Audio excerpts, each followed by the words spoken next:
Snow fell in wide, slow flakes, each one drifting like a scrap of torn lace from heaven's sleeve, soft but merciless as it thickened across the endless frontier.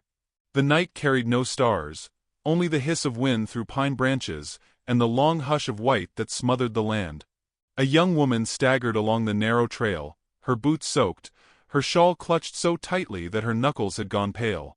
Linda May Hensley was only 21, but shame and rejection had aged her eyes, making them carry a sorrow that seemed too heavy for her narrow shoulders. Every step she took was a plea against despair, every breath a tremor that might shatter into sobs if she dared to stop moving. She had been turned away from the last warm lamp of town, the door slammed before her with words as sharp as frost. "Not here. Not you." She had not begged further. Pride and humiliation tangled inside her like barbed wire. Now the snow pressed down on her hair, clung to her lashes, burned her fingers as she tried to gather the shawl closer. She whispered once, to the storm and no one else, "Lord, just let me find a place." Her voice vanished, swallowed by the wilderness. Ahead, through the swirls of white, a low cabin appeared, its outline crouched against the storm as though carved from the earth itself. A faint torchlight glimmered in the window, a single amber eye against the darkness. Hope surged through her chest so quickly it almost hurt. She hurried, stumbling, her legs near failing. When she reached the door, she lifted her hand but froze. She remembered the slamming of the last door, the curling lips of gossiping women, the way her name was spoken with contempt. What if this house turned her away too? What if the man inside was worse than the storm? Her hand trembled but she knocked, a timid sound swallowed by wind. For a moment nothing answered, and fear clutched her belly. Then the door opened, slow, heavy with scraping against packed snow. The fire's glow spilled outward, revealing a figure that filled the doorway.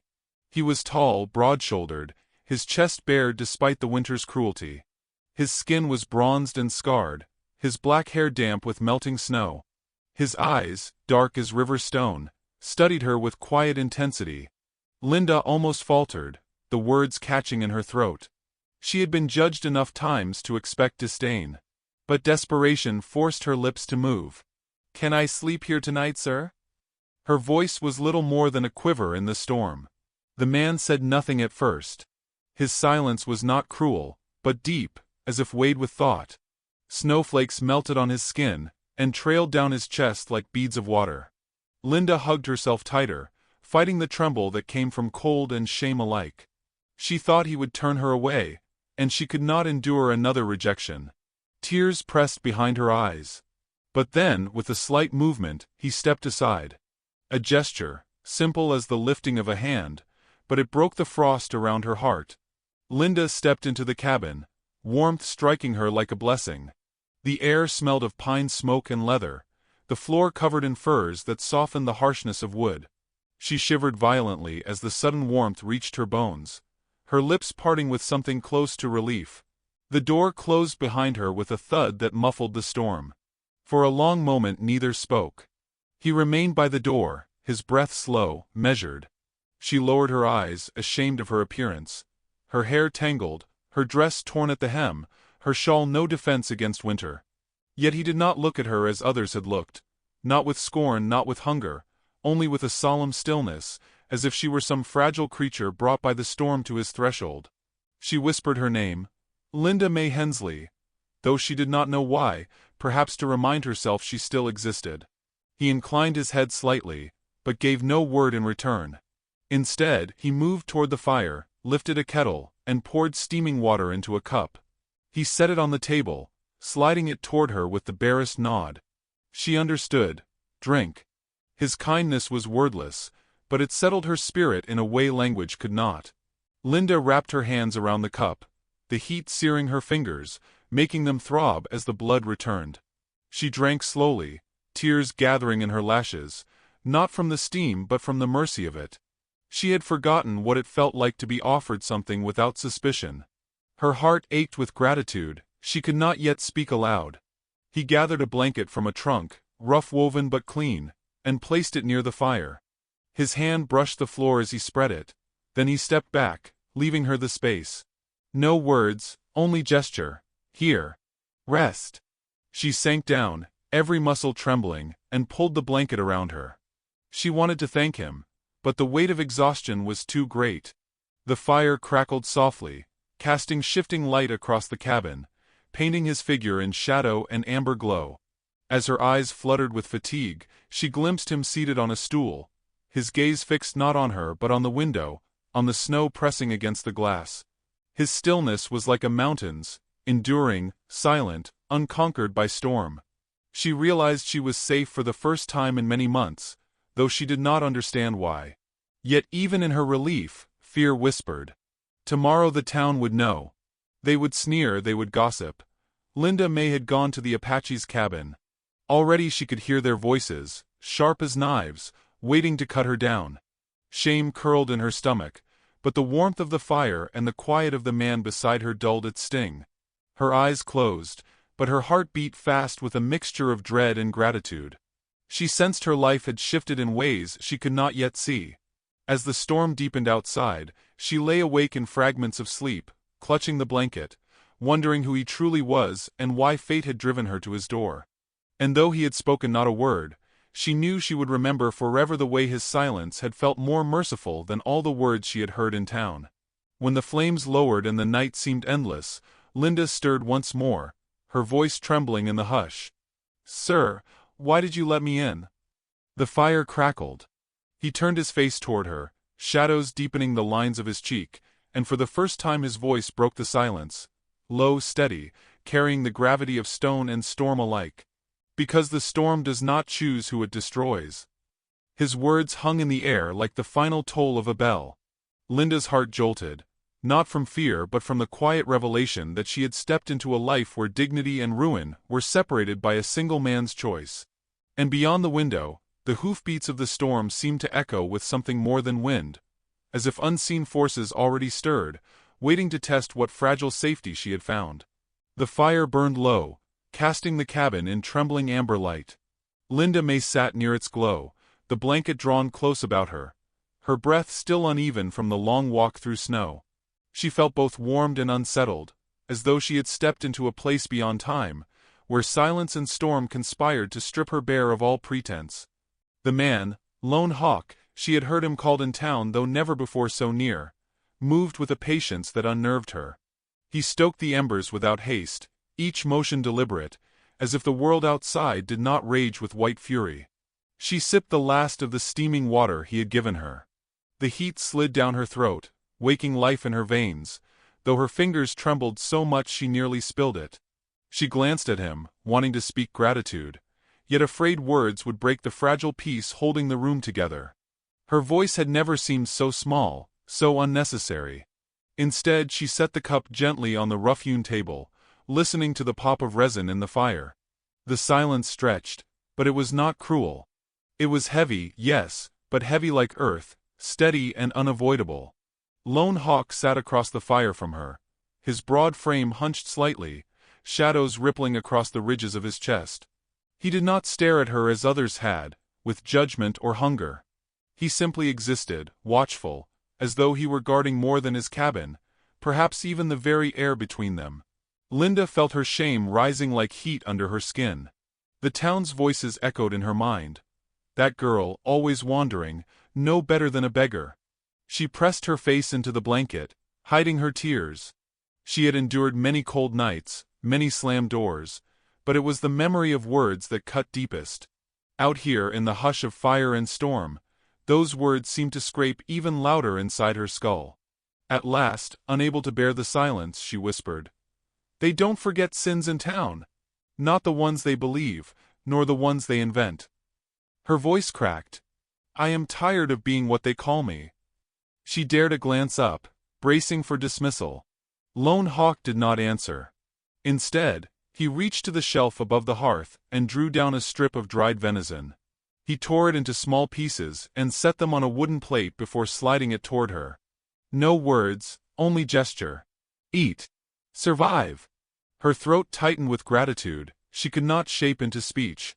She ate slowly, each bite tasting of smoke and wilderness, and though it was coarse, it felt like communion. In his quiet mercy, Linda saw a reflection of all she had been denied. Dignity without demand, kindness without suspicion. Yet fear coiled in her stomach. She knew what tongues in town would say if they learned she had slept beneath his roof. Already she could imagine Martha Jane's sharp whisper, "She hides with an Apache now." And Silas Boone's laugh, raw and cruel. The shame of it wrapped around her like chains, even as the fire warmed her skin. The snow deepened against the walls. Outside, the storm howled like a living thing, but within the cabin, time slowed. Linda pulled the blanket tighter, her eyes lingering on Lone Hawk's hands. They were scarred, rough from work, yet when he placed another log upon the fire he did so gently, almost reverently, as if even would deserve care. She wondered what it would feel like if such hands ever brushed against her own, and the thought startled her so much she buried her face again in the wool, cheeks burning. Her body begged for rest, but her mind kept circling the same wound. She had nowhere else to go. If he told her to leave come dawn, the storm would finish what hunger and shame had begun. She clenched the blanket, summoning courage, then asked in a trembling murmur, "Will you send me away tomorrow?" The words hung fragile in the smoke. For a long moment, he gave no sign of hearing. The fire cracked, and the wind rattled the shutters. Then, with a slow shake of his head, he spoke, his voice quiet but resonant. "Storm does not end tomorrow." It was not a promise, not comfort in the shape she had hoped, yet relief rushed through her all the same. She would not be cast out, at least not yet. Tears slipped down her cheeks, though she tried to hide them. She whispered a hoarse thank you and tucked herself deeper into the blanket, feeling a strange safety settle around her like fragile glass. The night lengthened. Shadows stretched across the walls, flickering with each shift of the flames. Linda's breaths grew steadier, though her heart still trembled beneath them. She watched Lone Hawk as he sat unmoving, his gaze fixed on the door, as though expecting something, or someone, to arrive. His stillness was its own language, and she felt oddly comforted knowing he would sit like that until dawn, sentinel between her and the storm. Drowsiness tugged at her, but unease pricked at the edge of her mind. She had placed herself in the care of a man she did not know, and the world would condemn her for it. Yet as sleep claimed her, she could not shake the sense that this night was a hinge upon which her life would turn. She drifted in and out of dreams, where snow became whispers, and whispers became wolves circling close. Near dawn, she stirred awake to the faint sound of movement outside, the crunch of hooves on ice, distant yet distinct. Her heart leapt, dread flooding her veins. She sat up, clutching the blanket, eyes wide toward the door. Lone Hawk had already risen. He stood tall, silent, his hand resting against the frame, as though he had been waiting for this moment all along. His eyes, deep and unreadable, flicked to hers, holding her gaze with a weight that froze her more than the cold ever could. The fire sputtered, shadows leapt across the walls, and Linda realized the world beyond this cabin was already pressing in. Somewhere out in the storm, judgment rode nearer. The storm broke at last, leaving the land muffled in white silence. Snowdrifts lay high against fences, and pines bent beneath their burden, their boughs cracking like gunfire in the brittle air. Linda May stood at the cabin's threshold, breath misting, her shawl clutched tight as she gazed toward the faint trail leading to town. She knew what waited there: supplies, warmth, the small things needed to survive, but also whispers sharp enough to cut her down. She turned to Lone Hawk, who tightened the strap across his broad shoulder, a sack ready for barter. His dark eyes met hers only briefly before he stepped into the snow. The unspoken invitation hung in the air. She followed. The walk was long and harsh, their boots sinking deep. Linda's legs ached, but she said nothing. Lone Hawk carried most of the burden, his silent endurance steady as the land itself. When at last they reached the town, the sight of it struck Linda like a lash. Smoke curling from chimneys, doors swinging open to let laughter spill out, faces turning with that peculiar mix of curiosity and judgment that had always trailed her. Her stomach knotted. Martha Jane Calloway stood outside the mercantile, her shawl neat and her lips pinched as though she had tasted vinegar. "Well, well," she drawled loud enough for all to hear. "Look what the storm dragged in. Linda May with her protector." The word dripped venom. Heads turned. Men spat in the snow, women tugged their children closer. Linda's cheeks burned. She dropped her gaze to the frost-hard street, wishing she could melt into it. Silas Boone leaned against the hitching post, his hat tipped low but his grin wide. "Didn't know the Apache took in strays," he said, his voice cutting through the brittle air. "Guess every man's gotta have himself a charity project." Laughter followed from a knot of men. Linda felt the shame prick at her eyes, hot tears she refused to let fall. Lone Hawk did not answer. He stepped forward, his size dwarfing the jeering men, and entered the mercantile without a glance at their sneers. Linda hurried after him, her heart racing. Inside, the warmth of the stove pressed against her, but it did not soothe. Whispers trailed behind them like smoke. The shopkeeper measured his words with unease, but Lone Hawk's coins spoke clearly enough. Flour, salt, beans, necessities piled into a sack. Linda reached for it, wanting to prove she was not useless, but the weight bent her arm. Before she could falter, Lone Hawk lifted it from her hand without a word. His silence was not scorn but shield, and the gesture struck deeper than any comfort could. Outside again, Linda braced for more whispers, but the walk back to the trail was quiet save for the crunch of their boots. Still, her shame lingered, voices echoing in her head long after the town disappeared behind snowfall. When the cabin came into sight, relief loosened her chest. She had not noticed how deeply she had begun to think of it as refuge. The days that followed blurred into labor and endurance. Snow pressed higher against the cabin walls, the world narrowed to firelight and survival. Linda learned to split kindling with numbed hands, to stir beans until they thickened, to mend seams by dim light. Lone Hawk worked beside her, his strength carrying what hers could not. He never asked for thanks, never questioned her presence, yet his small gestures filled the silence between them. A blanket folded neatly by the fire after she stirred from sleep. A carved piece of wood left on the table, its edges smoothed into the shape of a bird. In return, she found herself watching for ways to give back. One evening she sewed a tear in his shirt with trembling hands, embarrassed by the intimacy of it. When he found it mended the next morning, he said nothing, but he wore it, and she saw the quiet acknowledgment in his eyes. Slowly, dignity returned to her, not given by the town's approval, but by the rhythm of survival shared between two souls. Yet the outside world pressed close. Some evenings, faint sounds carried on the wind, laughter from riders passing near, or the distant echo of a gunshot. Each time, Linda's chest tightened. She remembered Silas Boone's grin, Martha Jane's voice. Shame and fear had not vanished. They waited, like wolves beyond the treeline. One night, the storm eased enough for the sky to open, stars glittering sharp and cold. Linda stepped outside, the shawl wrapped close, her breath a plume in the moonlight. The land stretched silver and endless, beautiful and merciless. She felt the ache of belonging, the yearning to be more than a shadow whispered about. Behind her, the cabin door creaked. Lone Hawk stood there, his figure stark against the glow of firelight within. For a moment their eyes held, no words needed. She felt, with startling clarity, that she was no longer entirely alone. Still, fear clung to her heart. The gossip of town would not fade. It would grow louder, feeding on every glimpse of her at his side. She wondered if she was bringing ruin to the only person who had shown her mercy. "I shouldn't stay," she whispered to the night, though she did not move. The cold deepened, and she returned inside. Lone Hawk was seated by the fire, whittling a piece of wood with slow strokes. The shadows stretched long behind him, the flames painting his face in shifting light. Linda sank onto her blanket, her body weary but her mind restless. She studied him, the curve of his hands, the patience in his silence, and wondered if fate had chosen him to be her shelter, or if she had simply stumbled into it by chance.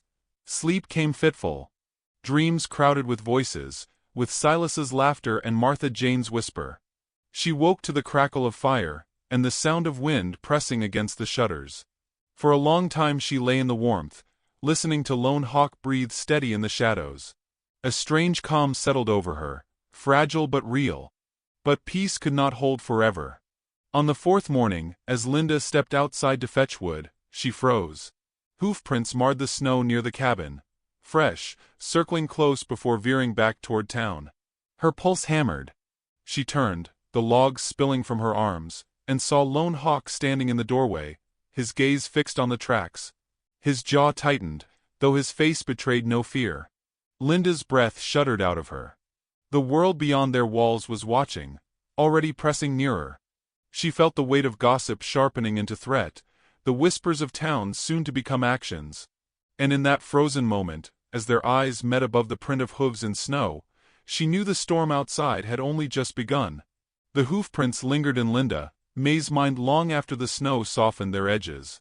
She tried to shake the image, but each time she bent to stir beans or stack wood, she felt eyes on her.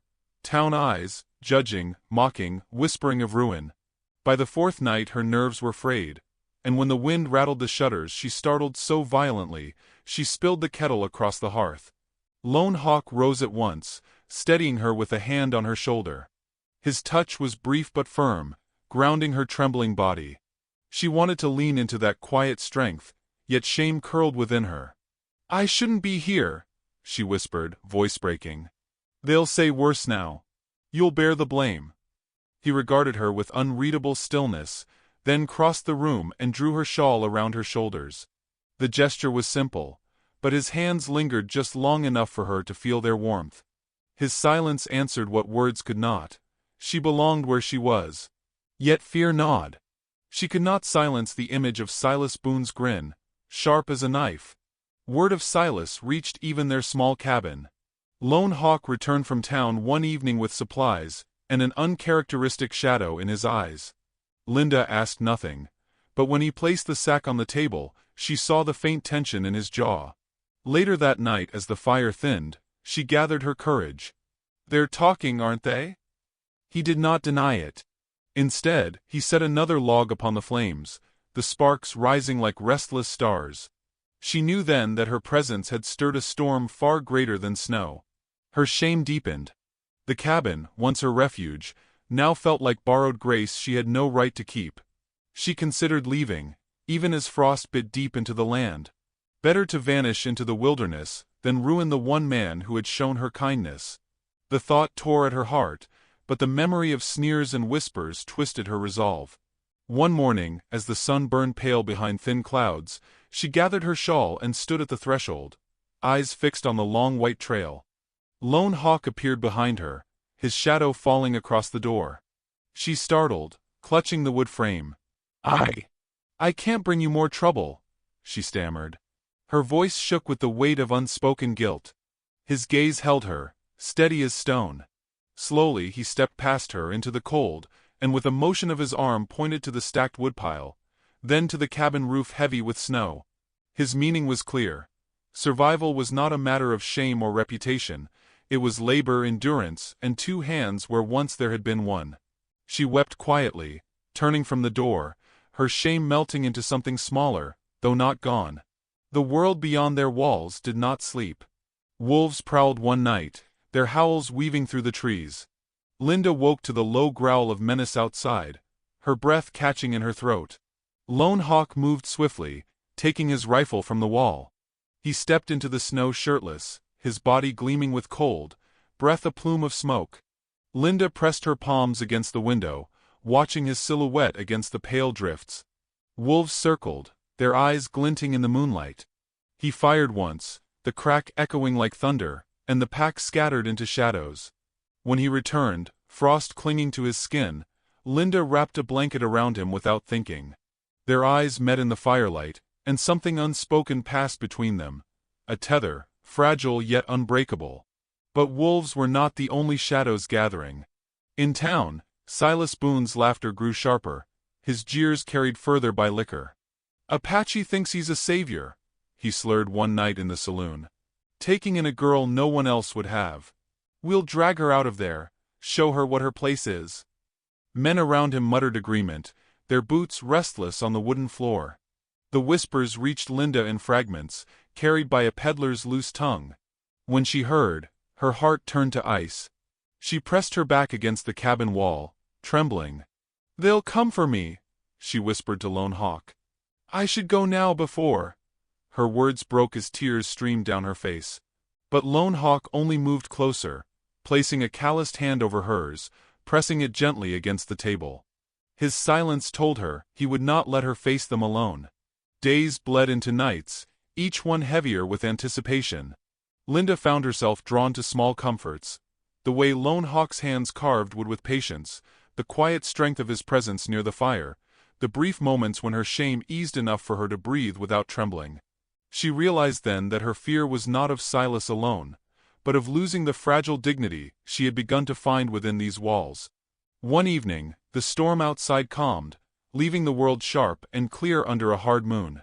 Linda stirred the pot, her movements slow, her mind restless. Lone Hawk sat near the fire, mending a strap, when a sound carried through the night. Hoofbeats, muffled but certain. Linda froze, the spoon slipping from her hand. Lone Hawk rose in one fluid motion, his eyes narrowing. The hoofbeats grew louder, joined by the murmur of voices, the jingle of bridles. Linda's breath hitched. She clutched her shawl, every muscle trembling. "It's them," she whispered, her voice strangled. Her shame and fear, long coiled, now surged like floodwaters. Lone Hawk stepped to the door, his body blocking the frame, his silence a wall stronger than words. The fire cracked, shadows stretched long, and Linda felt the fragile safety she had known teeter on the edge of ruin. The hoofbeats drew closer, circling like wolves. Men's laughter pierced the night, cruel and certain. Linda pressed her hand to her mouth, her eyes wide with dread. Lone Hawk's hand slid to the rifle propped by the door, his movements slow, deliberate. He turned his head, meeting her gaze with a look that held no fear, only steady resolve. In that moment, Linda understood the truth. The storm she had feared was not of snow or wolves, but of men, and it had come at last to their door. The night was brittle with frost, the moon silvering the snow until it seemed the whole world had turned to glass. Linda May pressed herself against the cabin wall, breath shallow, shawl trembling in her hands. Outside, the hoofbeats slowed, circling like predators scenting weakness. Men's voices cut through the stillness, jeering, rough, a cruel chorus. Silas Boone's laugh rose above them, sharp and mocking. "Come on out, girl," he shouted. "Storm's over.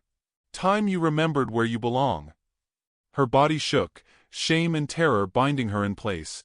For weeks she had dreaded this moment, the gossip hardening into threat. Every sneer, every whispered word had gathered like snow until now, when it came crashing upon her door. She wanted to vanish, but Lone Hawk stood tall before the entrance, his bare shoulders catching firelight from within, casting him in shadow and flame. He did not flinch at the laughter, nor move from his place. His silence was a weapon, his stillness more commanding than any curse. Linda whispered hoarsely, "They'll hurt you because of me. I should have gone." Her eyes filled with tears she could not hold back. He turned then, his gaze meeting hers, and in it she saw no anger, no regret, only a steady calm that anchored her trembling soul. He lifted his hand briefly, brushing her shoulder with a touch so firm, so unshaken, that she felt her panic ease for the first time. Outside, boots crunched on ice. The door rattled with the butt of a rifle. "Open up," Silas barked, "or we'll drag her out like the stray she is." The men howled agreement, torches flaring against the night. Linda covered her mouth, stifling a sob. Lone Hawk moved at last, lifting his rifle and setting it across his arm. He opened the door himself, not in surrender but in defiance, letting the storm's chill sweep into the cabin. The sight froze the men for a heartbeat. He filled the doorway, shirtless, his breath rising like smoke, eyes dark and unyielding. Silas sneered, masking his unease. "Step aside, Apache. The girl comes with us." Lone Hawk did not speak. He stepped into the snow, the door closing softly behind him. Linda pressed against the shutter's crack, her pulse a thunder in her ears. The men advanced, jeers turning to threats. One lunged. Lone Hawk moved like stone struck by lightning, his fist driving the man into the snow. Another swung, and the crack of bone echoed sharp in the night. The fight was not wild but precise, each motion deliberate, efficient, his silence more terrifying than shouts. Men fell into the drifts, their torches sputtering in the cold. Linda's heart pounded with each blow, torn between terror and awe. She had seen men fight before in anger and chaos, but never like this. Lone Hawk fought not for pride nor vengeance, but for the simple, unshakable truth that she would not be taken. Every movement declared it. And in that clarity, her shame, so long her master, began to crumble. Silas stood back, snarling as his men faltered. Rage twisted his face.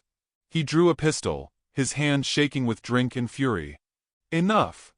he spat. "I'll put you down where you stand." Linda gasped, her hand flying to the door latch. Lone Hawk turned slowly, his gaze fixed on Silas, unreadable, unwavering. The torchlight made him appear carved from the very earth, immovable as the mountains. Linda could not bear it. The fear that had silenced her so many times broke apart under the weight of what she had witnessed. She flung the door open, stepping into the snow, her voice rising against the cold. "Stop!" she cried, the word tearing from her throat like a flame. The men's laughter stuttered into silence. Even Silas faltered, startled by the girl they had mocked now standing in defiance. Linda's breath shook, but she pressed on. "You will not drag me. You will not shame him. I am here by my choice." Her words struck harder than Lone Hawk's fists. For the first time, shame shifted from her shoulders to theirs. Silas's face twisted, but the gun wavered. He looked at her, then at the man who stood unbroken before him, and something inside him faltered. The pistol lowered slightly. The other men muttered, uneasy, nursing bruises and bleeding pride. One by one they stepped back, torches dimming in the snow. Silas spat into the frost, a sound of defeat, and turned away. "This ain't over," he growled, but his voice carried less conviction. They mounted their horses and rode into the night, hoofbeats fading until only silence remained. Linda sagged, breath shuddering. The torchlight dwindled, leaving only moon and firelight. Lone Hawk lowered his rifle, blood streaking his knuckles, chest rising steady as if nothing had shifted. Yet everything had. She stepped toward him, tears hot on her cheeks, her hands trembling as she reached for his arm. He did not move away. She wrapped the blanket around his shoulders, her touch lingering where his skin burned with cold. For the first time since she had come to his door, her heart steadied not from his strength alone, but from her own. The night was quiet, the storm's breath gone. She looked at him through her tears, voice raw but clear. "I thought I was a burden. But tonight, you've shown me I am more than what they call me."